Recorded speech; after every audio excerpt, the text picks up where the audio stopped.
तो जनाब, मेरा नाम विनय सैनी है। एक बार फिर आपका स्वागत है हमारे यूट्यूब चैनल पर। दोस्तों, अगर आपको वीडियो पसंद आती है तो प्लीज़ उसे लाइक कीजिए, जितना ज़्यादा हो सके शेयर कीजिए और चैनल को सब्सक्राइब कीजिए। देखिए, एज ए एम्प्लॉय और एज ए डिस्ट्रीब्यूटर अगर मैं मार्केट में जाता हूं तो ऑब्वियस सी बात है, मेरा जो रिलेशन है वो एक रिटेलर के साथ, एक दुकानदार के साथ बहुत अच्छे होने चाहिए, क्योंकि वो मुझे बिजनेस देता है, क्योंकि वो मेरा एक तरीके से मेरा कस्टमर है, एक तरीके से वो मेरा पार्टनर है, मेरा माल बेचता है। तो हमारे जो रिलेशन है, एज ए एम्प्लॉय बात करूँ, एज ए डिस्ट्रीब्यूटर बात करूँ, तो दुकानदारों के साथ एक अच्छे रिलेशन होने चाहिए। और अगर आप अपनी सेल मार्केट में इंक्रीज करना चाहते हैं, एज ए एम्प्लॉय बात कर रहा हूँ, एज ए डिस्ट्रीब्यूटर बात कर रहा हूँ, हर इंसान, हर कंपनी, हर ऑर्गेनाइजेशन, हर डिस्ट्रीब्यूटर यही चाहता है कि उसकी सेल इंक्रीज हो। बट उसके लिए उसे करना क्या पड़ेगा? उसके लिए उसको रिटेलर के साथ, दुकानदार के साथ एक अच्छे रिलेशन मेंटेन करने पड़ेंगे। देखिए, मैं आपके सामने कोई ऐसे पॉइंट्स डिस्कस करने नहीं वाला हूँ कि जो कि कोई गुरु मंत्र है या कोई आसमान से टपके हैं। ये सारे पॉइंट्स आप एज ए एक्सपीरियंस पर्सन आप भी जानते होंगे, ठीक है, कुछ नया नहीं है। बट कई बार क्या होता है कि हमें चीज़ें पता होती हैं, बट उसके बाद भी हम उसको फॉलो नहीं करते हैं और इसलिए रिजल्ट भी नहीं आता है। बट सामने से अगर हमें वही सेम चीज़ कोई दूसरा बताता है, जो कि हम जानते हैं, फिर भी वो बताता है और हमें फिर वो चीज़ कहीं ना कहीं इम्पैक्ट करने लगती है कि हाँ यार, ये बंदा सही बोल रहा है और हमें इसे फॉलो करना चाहिए। तो बहुत बेसिक पॉइंट है, बहुत नॉर्मल पॉइंट्स पे बात करेंगे, जिससे as a employ, as a distributor आप रिटेलर, दुकानदारों के साथ अपने रिलेशन एक अच्छे लेवल पे बना सकते हो, उसको डेवलप कर सकते हो और एट द एंड अल्टीमेटली आपकी सेल्स ही वहां से इंक्रीज होगी, आपका बिजनेस बढ़ेगा, आपको ग्रोथ मिलेगी। तो चलिए वीडियो को स्टार्ट करते हैं। अब देखिए, सबसे पहला पॉइंट बहुत बेसिक पॉइंट है। आप सब जानते हैं कि ग्रीटिंग, हमें दुकान, अभी हम किसी भी दुकान पे चढ़ते हैं, कोई भी दुकान विजिट करते हैं, तो सबसे पहली चीज़ होती है ग्रीटिंग। हम उसको नमस्कार करते हैं या फिर उसको गुड मॉर्निंग, गुड इवनिंग करते हैं। तो इसमें ध्यान देने वाली चीज़ ये है कि देसी भाषा का प्रयोग आप करें, मतलब कि हिंदी भाषा के कीजिए, या फिर आप महाराष्ट्र से बिलोंग करते तो मराठी में, गुजरात से गुजराती में, मणिपुर से हो तो मणिपुरी में, आप उस तरीके से वो जो वहाँ की लोकल लैंग्वेज है उसमें कोशिश कीजिए कि उसमें आप उस सामने वाले को, दुकानदार को, रिटेलर को ग्रीट करें। और हिंदी में बात करो तो नमस्ते बोल सकते हो आप, राम राम बोल सकते हो। एक वर्ड हम बहुत ज़्यादा यूज़ करते हैं, बाऊजी करके, बाऊजी करके आप उनको बात कर सकते हो। इससे क्या है ना, एक कनेक्शन बनता है, ठीक है। सामने वाला ना आपको एक आपसे कनेक्ट करने रखता है। देसी भाषा में बात करूँ तो वो आपके आपके मतलब एक है ना, साइकोलॉजिकल, अगर हम इसको देखें तो वो एक कनेक्ट करता है, कनेक्शन बनता है आपसे ना, तो आप पे वो ध्यान भी देता है। अगर आप बहुत ज़्यादा फॉर्मल भी बनेंगे, गुड मॉर्निंग, गुड इवनिंग, तो उसमें भी कुछ नहीं है, अच्छी बात है। बट थोड़ा देसी भाषा या हिंदी भाषा का प्रयोग करेंगे तो वो ज़्यादा कनेक्शन फील आप करोगे और सामने वाला दुकानदार भी करेगा, और वो उसी तरीके से, एक अच्छे तरीके से आपको रिप्लाई भी करेगा। अब इंग्लिश भाषा का प्रयोग करोगे, लैंग्वेज का प्रयोग करोगे, गुड मॉर्निंग, गुड इवनिंग, तो वो करेगा। बट हमने देखा है कि दुकान में ज़्यादातर ना थोड़े एजिड लोग होते हैं या फिर देसी लोग ज़्यादा होते हैं, तो उस तरीके से वो फील नहीं कर पाते कनेक्शन। तो हो सके तो आप हिंदी भाषा का प्रयोग कीजिए, और ये जो वर्ड मैंने बोले हैं इनको आप ट्राई कीजिए। नमस्ते, राम राम, बाऊजी करके बात करना, इस तरीके से तो एक अपनापन आता है, वो आपके साथ एक अपनापन फील करेगा, ठीक है। अगला जो पॉइंट है वो है टॉक विद रिटेलर। दुकानदारों से देखिए, बात करना सीखिए। जितनी ज़्यादा बात करोगे उतना ज़्यादा आप उसके क्लोज आओगे, उतना ज़्यादा वो कनेक्शन को उस कनेक्शन को आप डेवलप कर पाओगे। अब ज़रूरी नहीं है कि आप उससे सिर्फ काम की बातें करें। आप दुकान में फटाफट ऑर्डर लिया, पेमेंट की बात की और आप निकल गए। वहाँ खड़े हुई है, वहाँ 5 मिनट आपको वेट करना पड़ता है, 10 मिनट वेट करना पड़ता है, तो उसके सामने से बोलिए, कोई नहीं बाबूजी, आप अपना टाइम लीजिए, ठीक है, और उसके बाद आप मुझे टाइम दीजिए, कोई दिक्कत नहीं है, मैं वेट कर लूंगा। इस तरीके 10 मिनट, 15 मिनट आप वेट कर सकते हो यार, इतना तो बनता भी एक दुकान पे वेट करना, कोई दिक्कत नहीं है। और हो सके तो उसके बारे में थोड़ा अच्छा बोलिए। देखिए, अच्छा बोलना, हर किसी को अपनी अच्छा ही सुनना अच्छा लगता है, अपने बारे में अच्छा सुनना अच्छा लगता है। तो आपको ऐसा भी ना फील हो, उसको ऐसा ना फील हो कि आप बटरिंग कर रहे हो, तो उसके बारे में आप ये बोल सकते हो कि आपका तो मार्केट में नाम है, सबसे ज़्यादा माल ही आप बेचते हो, ठीक है, और जितने लोग मुझे मार्केट में मिलते हैं आपके बारे में, हाँ, मतलब कि काफ़ी अच्छी बातें करते हैं कि आप इतना माल बेचते हो, ये वो, आपका तो, आपकी दुकान काफ़ी बड़ी है, इस तरीके से। और थोड़ी इधर उधर की बातें भी कर सकते हो, जैसे उसको थोड़ा चेंज बता दिया कि बाबूजी यहाँ पे आप थोड़ा इस तरह का माल लगाओगे तो ज़्यादा हो सकता है अच्छा रिस्पॉन्स आए, ये माल आप इधर शिफ्ट कर दोगे तो हो सकता है इस जगह को जहाँ पे यूज़ नहीं हो रहा है इस जगह को आप कवर कर लीजिए, इस जगह को आप ऐसे यूज़ कर सकते हैं। तो इससे क्या है, वो भी आपके साथ एक कनेक्शन फील करेगा और उसको मन में भी ये नहीं आएगा यार ये हमेशा आता है तो पेमेंट की बातें करता है, हमेशा आता है तो सेल की बातें करता है, इधर उधर की बातें भी करता है। थोड़ा अगर उसका पॉलिटिकली अगर वो उसका थोड़ा झुकाव ज़्यादा है तो आप वो उसमें भी बात कर सकते हैं। बट आपको ध्यान रखना है कि वो मान लेते हैं, देखिए मैं थोड़ा सा ना ऑफ द ट्रैक जा रहा हूँ बट फिर भी कुछ चीज़ें ज़रूरी है कि मान लीजिए वो किसी पर्टिकुलर पार्टी को सपोर्ट करता है, लीडर को सपोर्ट करता है, तो आपको अगर आपको अंदाज़ा है या आप उसको उसकी बातों से जज कर पाते हैं तो आपको भी उसी के बारे में ही बोलना है कि हाँ उस लीडर को ही मैं सपोर्ट करता हूँ, उस पार्टी को मैं सपोर्ट करता हूँ, बढ़िया कर रही है, आगे भी बढ़िया करेगी और अभी भी अच्छा रिजल्ट दे रही है। तो इस तरीके से क्या है ना, वो कनेक्शन फील करेगा और आपको लगेगा कि हाँ यार ये इसकी सोच मेरी तरह ही है और ये बंदा एकदम बढ़िया है। तो अगला जो इस पॉइंट से आगे बढ़ते हैं, तो अगला जो पॉइंट है, visit again and again if the retailer does not give order. देखिए सबसे पहली चीज हम इस पे बात करते हैं, सबसे पहला पॉइंट कि रिटेलर ऑर्डर क्यों नहीं देता है। देखिए वैसे तो बहुत सारे रीजन होते हैं कि रिटेलर आपको ऑर्डर नहीं देता है, तो जो दो मेन रीजन होते हैं उस पर बात कर लेते हैं। सबसे पहला तो रिटेलर के मन में ये लगता है कि ये लड़का आ रहा है, ठीक है, आज आया है, अगले हफ्ते भी आया है, दूसरे तीसरे हफ्ते भी आया है, 3-4 बार से उसको देख रहा हूँ, ठीक है, अगर मैं इससे ऑर्डर लूंगा, ठीक है, मेरे को माल दे देगा और पेमेंट भी ले जाएगा, बट ये दोबारा नहीं आया तो मेरा माल नहीं बिका तो मुझे तो लॉस हो जाएगा, ठीक है, मुझे तो नुकसान हो जाएगा और ये दोबारा आएगा नहीं। तो इसलिए भी इस सोच के साथ भी वो नए लड़कों को या नए डिस्ट्रीब्यूटर को ऑर्डर नहीं देता है दुकानदार। दूसरी सोच ये होती है कि मान लेते हैं आप बोलोगे as a employ as a distributor, मैं बोलता हूँ कि बाबूजी एक काम करो, आप है ना पेमेंट बाद में दे देना, एक हफ्ते बाद दे देना या जब माल बिक जाए तब दे देना या महीने भर बाद दे देना। तो रिटेलर उस केस में भी आपको ऑर्डर नहीं देगा, हो सकता है दे दे, ठीक है, एक लालच में आके, बट कई बार क्या होते हैं जो रिटेलर होते हैं उस केस में भी नहीं देते। क्यों? क्योंकि आपने माल तो दे दिया, हमने पेमेंट भी नहीं ली, बट उसका वो माल भी बिक गया, ठीक है, बट फिर भी आप नहीं आए, अगली बार आप ऑर्डर लेने नहीं आए या फिर आप मार्केट से गायब भी हुए, आप नहीं आए, तो जो कस्टमर उससे वो माल लेके गया होगा और वो रिपीट फिर आता उससे माल लेने, और जब रिटेलर के पास वो माल नहीं होगा तो वो बोलेगा मेरे पास तो जी वो आइटम है नहीं, मैं मंगवा देता हूँ, खत्म हो गया। वो दूसरी बार आया, फिर भी वो आइटम नहीं है क्योंकि आप जा ही नहीं रहे, as a employee as a distributor आप जा ही नहीं रहे वहाँ पे किसी भी रीजन से।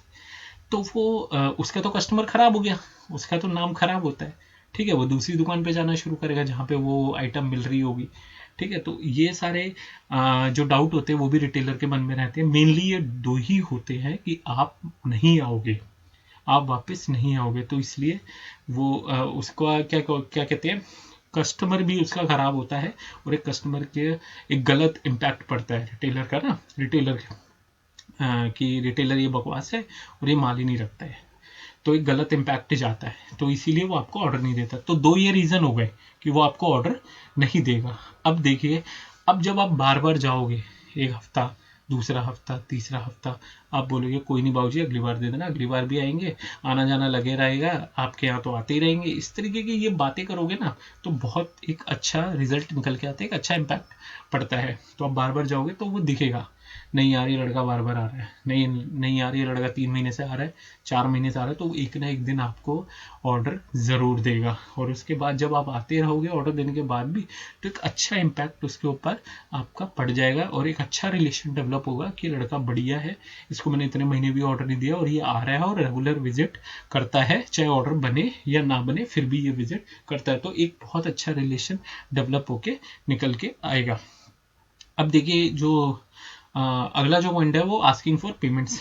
मान लेते हैं आपको मार्केट में कुछ दुकानदार ऐसे भी मिलेंगे जो आपको टाइम पे पेमेंट नहीं देंगे, आपको बोलेंगे कल आ जाओ, दोपहर में आ जाओ या परसों आ जाओ या अगली विजिट पे ले जाना। तो उस केस में आपको अपना पेशेंस नहीं खोना है, उससे बदतमीजी से बातें नहीं करनी है, क्योंकि वो आपका कस्टमर है। मैं ये नहीं बोलूँगा कि वो जैसा बोले तो सब कुछ वैसा ही होगा, ऐसा नहीं कह रहा मैं आपको, बट आपको एक पेशेंस रखना है, अपना एक अच्छा बिहेवियर रखना है, क्योंकि आपका आपकी फेस वैल्यू है ना आपके बिहेवियर से ही बनेगी। आपकी हरकतों से ही बनेगी, आपकी एक्टिविटी से ही बनेगी। तो आपको इसको मेंटेन करके रखना है। आपको यही कहना है कोई नहीं बाबूजी मैं दोबारा आ जाऊंगा, कोई नहीं बाबूजी जब आप बोलोगे मैं तब आ जाऊंगा। तो 2-3 बार आप वेट कीजिए, तीसरी चौथी बार में आपको वो खुद ही पेमेंट दे देगा। और कुछ रिटेलर होते हैं, मैं मानता हूँ उस केस में भी पेमेंट नहीं देते हैं, तो उस केस में आपको क्या करना है कि उन रिटेलर की एक अलग ही लिस्ट बना लो। क्योंकि देखो 10 रिटेलर के पास जाओगे तो 1-2 रिटेलर ऐसा निकल ही जाता है, वो मैं खुद मानता हूँ। तो उसको अलग ही उसकी लिस्ट बना लो। वो फिर डिसीजन आपका है कि आपको उसको माल देना है, आगे कंटिन्यू करना है या नहीं करना, वो टोटली आपकी कॉल है, वो आपका डिसीजन रहेगा। बट पेमेंट अगर आपको कोई लटकाता है तो आपको इसी तरीके से फॉलो करना है। और इससे भी आप देखोगे ना तो दुकानदार भी कहीं ना कहीं उसके मन में रहेगा नहीं यार ये लड़का अच्छा है, इसको मैं 2-3 बार भी मैंने इसको बुलाया और ये नहीं दी पेमेंट, फिर भी देखो इसका बिहेवियर कितना अच्छा है। और आपको नाम से जानेगा फिर वो, आप यहाँ पे अपना नाम बनाने लगोगे। कंपनी का नाम बाद में आएगा, पहले आपका नाम आएगा। चलिए आगे चलते हैं। अगला जो पॉइंट है वो है on time shop visit and delivery of goods. देखिए ये बहुत इंपॉर्टेंट चीज़ है, ये बहुत मैटर करता है। मान लेते हैं आप टाइम पे विजिट करते हो और डिलीवरी भी देते हो, ठीक है। कभी आपकी छुट्टी हो जाती हो, उस जैसे कोई बीट कर रहे हो मंडे की, उस पर छुट्टी है, तो आप अगले दिन आपको अगली बीट भी करनी है। तो उस केस में आप ये कर सकते हो, जो दुकानें देखिए ऑन द जॉब है ना, आपकी दुकान आपके दिमाग में चलता है कि मुझे पता है मेरे मंडे को ये दुकानें करनी थी और इसमें से कौन ऑर्डर दे सकता है, तो आप वो मेन दुकानें अगले दिन कर सकते हो। थोड़ा सा मेरे को पता है मेहनत ज़्यादा लगेगी, बट आप वो मेन दुकानें आप कर सकते हो। इससे क्या है कि दुकानदार के मन में ये रहेगा, देखिए कल छुट्टी पे था बट लड़का अगले दिन आया और ऑर्डर लेके गया। और देखिए डिलीवरी ऑफ गुड्स वो भी टाइम पे होनी चाहिए। इससे क्या है आपकी ही फेस वैल्यू बनेगी। डिलीवरी और विजिट ये दोनों चीज़ें ऐसी हैं, चाहे आपका ऑर्डर बने या ना बने, आपकी विजिट होनी चाहिए। दुकानदार यही देखता है कि लड़का विजिट कर रहा है या नहीं कर रहा, वो आ रहा है या नहीं आ रहा है। इससे क्या है आपकी ही फेस वैल्यू बनेगी, ठीक है। और डिलीवरी भी जो है वो भी टाइम पे होनी चाहिए। देखिए डिलीवरी टाइम पे होगी तो ऑब्वियसली बात है अगला ऑर्डर भी आपका टाइम पे बनेगा ही बनेगा। अगला पॉइंट है take goods return on time. अब देखिए बहुत बार केसेस में क्या होता है कि दुकानदार के पास है ना बहुत सारे एम्प्लॉय, बहुत सारे डिस्ट्रीब्यूटर फालतू का माल ठोक के चले जाते हैं। उनको स्कीम्स बता देते हैं पेमेंट बाद में दे देना, या पेमेंट भी उनसे चेक से ले लेते हैं, 15 दिन का पीडीसी ले लेते हैं या 1 महीने का पीडीसी ले लेते हैं और उनको माल ठोक के चले जाते हैं। और वो कभी पता चलता है कि उनका माल बिका ही नहीं और बहुत धीरे बिक रहा है, उससे उसकी पेमेंट भी जाम हो गई। या फिर बहुत सारे केस में क्या होता है दुकानदारों को खुद नहीं पता होता, उनके शेल्फ पे पीछे माल पड़ा होता है और वो आगे जब आ ही नहीं पाता, तो आगे जब है ही नहीं तो वो बिकेगा क्या, या फिर गोडाउन में ही पड़ा रह जाता है और वो बिक नहीं पाता। उस केस में क्या है दुकानदार को ये फील होता है यार इतना माल पड़ा है और ये मेरा पैसा फंस गया है और ये रिटर्न भी नहीं हो रहा है। और बहुत केसेस में ऐसा होता है कि एम्प्लॉय रिटर्न नहीं लेते हैं। तो यहाँ पे क्या है एक अच्छा रिलेशन बनाने के लिए आप उनको ये कह सकते हो, अच्छा रिलेशन की बात नहीं है, जो आपका बनता है और आपको करना भी चाहिए। आप उनको ये बोलते हैं, आप उनको ये बोल दो कि मालिक मैं आपको एक बार में रिटर्न सारा नहीं ले सकता, मैं आपको धीरे धीरे करके आपका रिटर्न करवा दूंगा, हर हफ्ते थोड़ा थोड़ा करवा दूंगा या हर 15 दिन में थोड़ा थोड़ा करवा दूंगा। क्योंकि मुझे भी आगे डिस्ट्रीब्यूटर को जवाब देना है, मुझे भी आगे कंपनी को जवाब देना है कि आपने इतनी सेल तो करी नहीं जितना माल वापसी उठा लिया। बट उसको आपको एक एहसास दिलाना पड़ेगा, उसको आपको एक विश्वास दिलाना पड़ेगा कि हाँ ये सारा माल मैं उठा लूंगा, थोड़ा सा टाइम लगेगा बट ये सारा माल मैं उठा लूंगा। इससे क्या है एक फेथ जो है दुकानदार का आपके ऊपर बनेगा। और जब आप सारा माल उठा लोगे तो वो देखना आपसे इतना इंप्रेस हो जाएगा ना कि आप किसी भी कंपनी में जाओगे ना उसके बाद छोड़ के, और दोबारा जब रिटर्न करोगे कोई और कंपनी का प्रोडक्ट लेके, वो आपके एक बार बोलने पे ही आपका प्रोडक्ट रख लेगा और आपको पेमेंट भी कर देगा। तो यहाँ से एक ट्रस्ट बनता है, क्योंकि उसे पता होगा कि अगर मेरा माल नहीं भी बिका तो ये लड़का मेरा है रिटर्न करवा देगा, ये डिस्ट्रीब्यूटर जो है ये मेरा माल वापसी उठवा देगा दुकान पे, मुझे लॉस नहीं होगा। तो ये बहुत बड़ा पॉइंट है। जो उसके पास माल पड़ा है जो नहीं बिक रहा, जो नियर टू एक्सपायरी है या एक्सपायर हो गया है, या मान लीजिए उसकी पैकिंग खराब हो गई है, गंदी हो गई है, वो नहीं बिक रहा, तो वो चीज़ें आपको एक रिटर्न के तौर पे टाइम पे उससे लीजिए। नहीं ले पाते हैं तो धीरे धीरे कीजिए और ये क्लियर किया। क्लियर अगर आप करवा देते हैं तो आपकी फेस वैल्यू बनती है, आपको ही अब देखना जब भी किसी का रिटर्न आप वापस लोगे ना, वो इंसान आपको नाम से ही पहचानेगा, भाई फेस ही पहचानेगा। कंपनी का तो पता नहीं कि भाई किस कंपनी से, बट वो आपको नाम से जानने लगेगा। और नेक्स्ट टाइम जिस भी कंपनी का माल लेके आओगे, आपसे वो सबसे पहले वो माल लेगा। हाँ जी। देखिए अगला पॉइंट है various use of cash discount. देखिए कैश डिस्काउंट नाम की चीज ना हर एम्प्लॉय के पास होती है, कंपनी के पास, और हर एक डिस्ट्रीब्यूटर के पास एक छोटा सा मार्जिन रहता है जिसे वो यूज कर सकता है अगर वो चाहे तो। और एम्प्लॉय के पास नहीं होती ऐसा नहीं कहूंगा, बट डिस्ट्रीब्यूटर का भी अगर एम्प्लॉय पैसा जल्दी निकाल के देता है, या बड़ी बिलिंग करवा देता है, या एक चेक जल्दी ले आता है दुकानदार से, या कुछ भी उसके फेवर में करता है, तो वो 1-2% का जो मार्जिन होता है वो डिस्ट्रीब्यूटर भी छोड़ देता है। अब देखिए कैश डिस्काउंट का मतलब यहाँ पे है 1 से 2% का मार्जिन, सिर्फ 1 से 2% का कैश डिस्काउंट, जो कि हम रिटेलर को दे सकते हैं, और उसके एज अ वेपन भी हम उसको यूज कर सकते हैं, और उसके बदले में जो फायदे होते हैं वो भी मैं आपको बता देता हूँ। अब देखिए अगर कोई रिटेलर है वो क्रेडिट की डिमांड करता है, मान लो उधारी मांगता है, हफ्ते की उधारी मांगता है, या 10 दिन की उधारी मांगता है, या महीने की मांगता है, तो आप उसको as a weapon, as a margin कह लो आप, मार्जिन नहीं सॉरी, मार्जिन वर्ड गलत हो गया, एज अ वेपन कहूंगा मैं इसको, कि एक हथियार की तरह यूज कर सकते हो कि आपकी पेमेंट वहां पे जल्दी आ जाए। आप उसको ऑफर कर सकते हो कि सर देखिए, अगर आप मुझे पेमेंट डिलीवरी के टाइम पे ही दे दोगे, चलिए आप मुझे चेक ही दे दो, पीडीसी चेक दे दो हफ्ते का या 10 दिन का, या फिर आप मुझे कैश करवा दोगे, तो मैं आपको 1 से 2% का कैश डिस्काउंट दिलवा दूंगा, मैं आपको सीडी दिलवा दूंगा, 2% की मैं आपको सीडी दिलवा दूंगा। तो क्या है, रिटेलर क्या देखता है कि उसको अगर 2 रुपए का अगर उसको एक्स्ट्रा फायदा हो रहा है और पेमेंट पहले दे रहा है, तो वो कर लेता है, इतना रिस्क वो ले लेता है। और उसे पता है मेरा रेगुलर माल आ रहा है, बिकता है, ये लड़के रेगुलर आते हैं, डिस्ट्रीब्यूटर रेगुलर मिलता है, सारी चीजें हैं, तो वो 2% के लालच में आपको वो पूरी पेमेंट आपको एडवांस में कर देगा, या फिर आपको पीडीसी बना के दे देगा हफ्ते का, 10 दिन का, जो भी है। ठीक है। तो वो 2% का जो डिस्काउंट होता है ना, वो मेरे अकॉर्डिंग दुकानदार को जरूर ऑफर करना चाहिए अगर आप इस तरह की सिचुएशन में फंसते हैं तो पहली सिचुएशन ये है कि अगर वो आपसे उधारी मांगता है।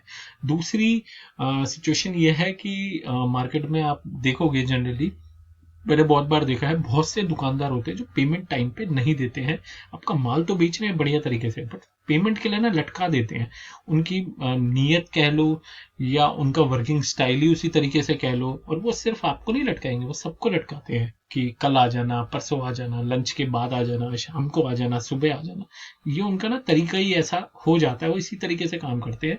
और कई कई रिटेलर तो इस तरह के होते हैं, बट माल बहुत अच्छे से भेजते हैं। तो आप उनको कहीं ना कहीं आप उनको उनके साथ काम करना बंद नहीं करना चाहते, उनको नहीं खोना चाहते, तो आप ये सीडी का यूज कर सकते हो कि सर आप मुझे पेमेंट टाइम पे करवा दीजिए प्लीज, मैं आपको ना 2% का है ना डिस्ट्रीब्यूटर से कह के कैश डिस्काउंट दिलवा दूंगा। और आपको है ना वहां पे ऐसा दिखाना है, ऐसा प्रिटेंड करना है कि वो सीडी है ना, आप ऐसा नहीं है कि आपने बहुत इजीली किसी को दे दी, या आपके हाथ में थी और आपने दे दी।